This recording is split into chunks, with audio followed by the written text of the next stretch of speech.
Yeah, that's right.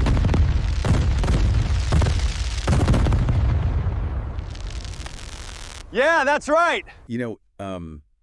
When you think about a map, there is this comforting expectation of absolute static certainty. Right. It's a foundational tool of control, really. Yeah, exactly. Like a blue line is a river. A tight cluster of topographic rings is a mountain. The map just sits there passively, telling you that the world is nicely categorized. And more importantly, that it stays exactly where you leave it. Yeah. It takes the completely chaotic physical world and turns it into a known, predictable quantity. Right.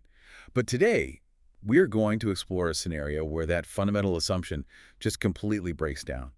We're doing a deep dive into a highly classified, incredibly gripping archival document. It's titled Hiccup.pdf. Such an understated title for what's actually in there. I know, right?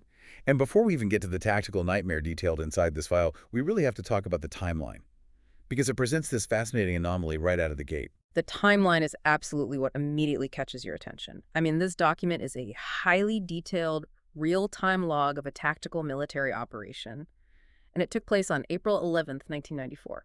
Okay. Yet this specific digital archive, the actual file we are analyzing today, wasn't discovered and logged until March 2nd, 2026. Which means someone, or some organization, managed to keep a tight lid on this event for 32 years. We are talking about 3 decades of this explosive data just sitting in the dark. Yeah, completely buried. So our mission for this deep dive is to reconstruct exactly what happened in the spring of 1994.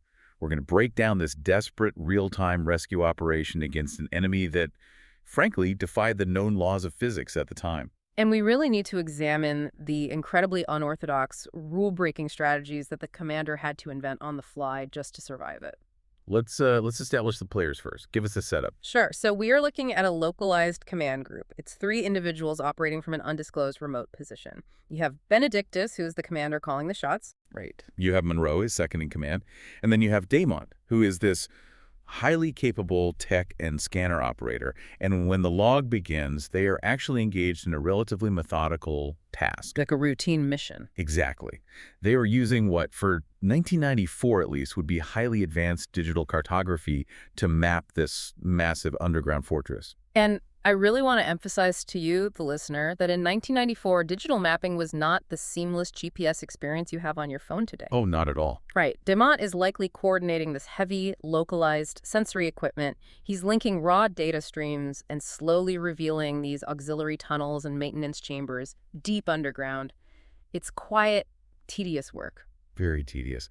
Though the document notes that Monroe is highly anticipated, almost twitchy, actually, because they think they are right on the verge of uncovering the core of this complex. But the operation doesn't stay quiet for long, does it? No, it really doesn't. The document details a sudden, massive shift in scale. Damont abruptly zooms his digital map out way out. Wait, how far are we talking? We are talking 30 to 40 miles away from the underground complex they were just so focused on. Oh, wow. Why the sudden jump? He does this because his equipment intercepts emergency unencrypted radio transmissions. Right, he picks up a human unit. Their call sign is Radiant Torb 9, and they are roughly 35 miles away, operating near this heavily forested area. And the transmission makes it abundantly clear they are being absolutely decimated. Yeah, it's a bloodbath. They've already taken 9 casualties, and they're in a blind panic, essentially falling back to the tree line. But here's the detail that forces Benedictus and his team to just freeze. This is the terrifying part. When Damont runs a full biosignature sweep of Radiant Torb 9's location, the only human heat signatures he finds are the retreating soldiers. Right. There is no enemy biosignature at all, which means Radiant Torb 9 is being systematically slaughtered by an opposing force that they physically cannot see, and that conventional thermal or biological scanners simply cannot detect.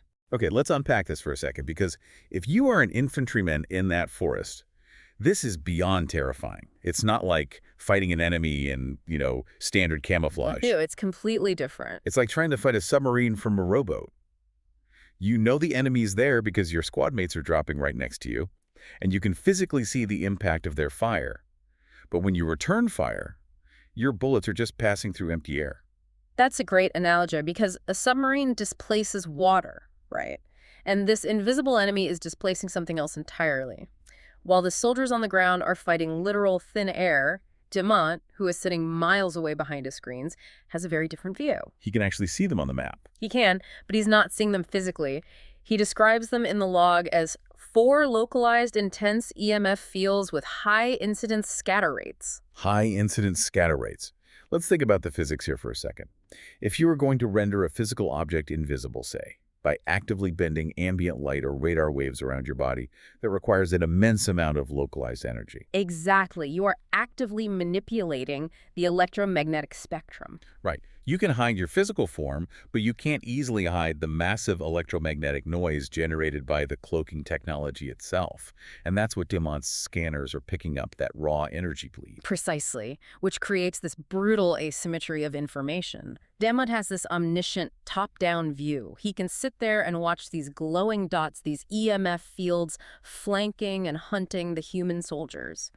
But he can't just reach into the map and pull his guys out. No. And Benedictus realizes immediately that they cannot just hop on the open radio and tell Radiant Orb 9 where the enemy is. Because if Benedictus transmits a warning, 2 terrible things happen. First, he instantly exposes his own command group's hidden position to whatever sophisticated network this invisible enemy might be running. Right, he puts a target on his own back. And second, just knowing the coordinates of an invisible enemy doesn't mean a panicked, depleted infantry unit can successfully hit them in a chaotic, dense forest environment. Exactly. So Benedictus is forced to make a tactical decision that, in any conventional military doctrine, would get him court-martialed on the spot. Yeah, this is where it gets crazy. Default notes that there are 2 other allied units in the broader region. You have Solar Oracle 1 and Lightbeam 6. Benedictus orders Default to utilize a magnetron-like module, which is essentially a high-powered microwave oscillator, to completely flood the FM radio spectrum with noise. He orders a localized blackout.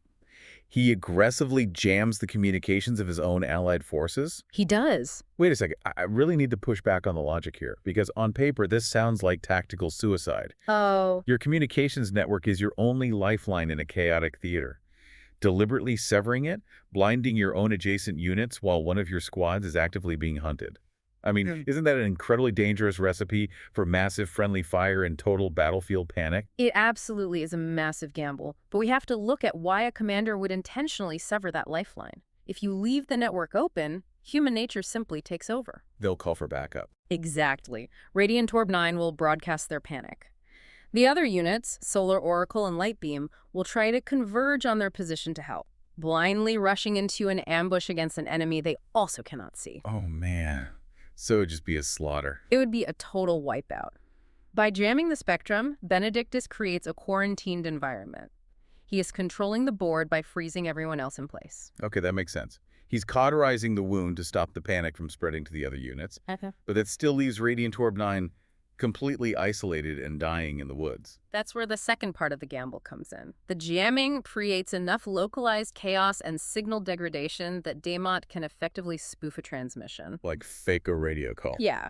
He digitally fakes the vocal patterns of the Solar Oracle commander. Benedictus uses this faked voice to cut through the static and issue secret, overriding orders directly to the retreating Radiant Orb 9 unit. So he takes away their real lifeline and replaces it with a manipulated one. And he does this to buy himself a very specific window of time to execute a counterattack.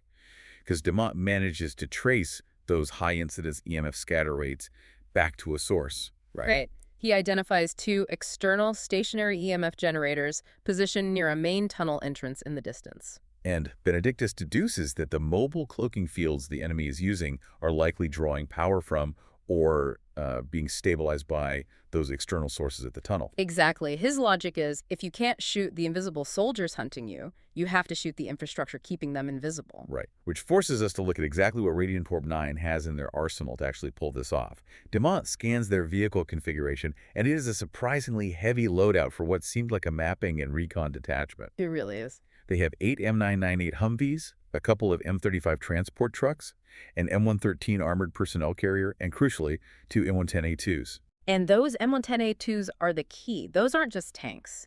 They are massive, tracked, self-propelled howitzers. They fire an 8-inch artillery shell. An 8-inch shell. We're talking about 200 pounds of high explosives per round. And that explains the tactic perfectly. Yeah, it does. If you are ordered to hit an invisible target based entirely on coordinates fed to you over a crackling, jammed radio, you don't use a sniper rifle. You use artillery. You rely on massive brute force splash damage. Exactly. But howitzers require significant time and coordination to aim and fire, which Radiant Orb 9 doesn't have while they're actively being hunted. Yeah. So Benedictus issues what the document calls a bare bones order. A skeleton crew. Right. He instructs the unit to drop down to absolute skeleton crews. They are to leave just enough men to operate the 2 howitzers, the APC, and 2 Humvees. The rest of the surviving squad is ordered to maintain absolute radio silence and hide deep in the tree line. And Monroe, the second-in-command, actually questions this in the log. Like, why strip the defenses down to bare bones when you're under attack? Mhm. And Benedictus's logic is terrifyingly pragmatic. It is so cold, but so necessary. The M110A2 howitzers and the M113 APC are heavily armored, but they're incredibly slow. If this blind artillery strike fails to drop the enemy's cloaking, that armor won't save them. The invisible enemy will just breach the holes. Right, they'd just be metal coffins. Exactly. Their only chance of survival, if the strike fails, is to abandon the heavy machinery and flee in the unarmored, but much faster, Humvees. It's a complete commitment to a single point of failure. And once those orders are issued, the document describes the agonizing reality of the wait. For 4.5 minutes, there is absolute dead silence on the communications network. Here's where it gets really interesting, because I want you to picture putting yourself in Benedictus's shoes for those 4.5 minutes. You have just intentionally jammed your own military's radio network. Which is a huge offense. Right. You impersonated a fellow commander. You ordered a bleeding, terrified unit to stop running, turn their massive artillery guns toward a tunnel they can't even see clearly, and load 200-pound shells into the chamber, all while invisible entities are closing in on them. It's a tremendous psychological burden. I mean, you aren't just waiting to see if your math is right. You are listening to static, knowing that if you calculated wrong, you just ordered those skeleton crews to essentially stand still and be executed. But then, Demont's scanners pick it up. 2 massive thermal flashes on the map. Then, 2 minutes later, 2 more flashes as the howitzers reload and fire again. The skeleton crew immediately abandons the guns and scrambles back to the tree line to wait. And the physical shockwave of an 8-inch artillery barrage does exactly what Benedictus hoped it would do. The smoke clears, and Demont rescans the environment. The stationary external EMF sources at the tunnel entrance have been completely obliterated. Which means the mobile cloaking fields drop. The intense scatter rates just vanish. And for the very first time, the document reveals exactly what was butchering Radiant Orb 9 in that forest. What's fascinating here is how Demont's scan reports back. He logs 3 immobile humanoid units detected, height 6 feet, Alpha 2 titanium aluminide plating detected, model unknown. 3 6-foot-tall humanoid units.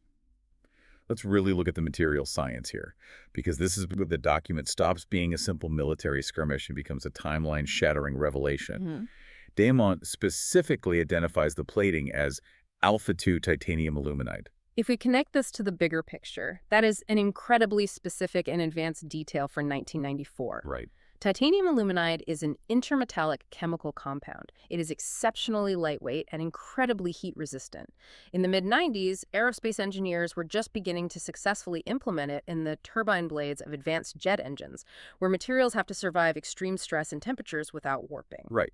And because it is so heat-resistant, it is notoriously brittle at room temperature and incredibly difficult to cast or machine into complex shapes.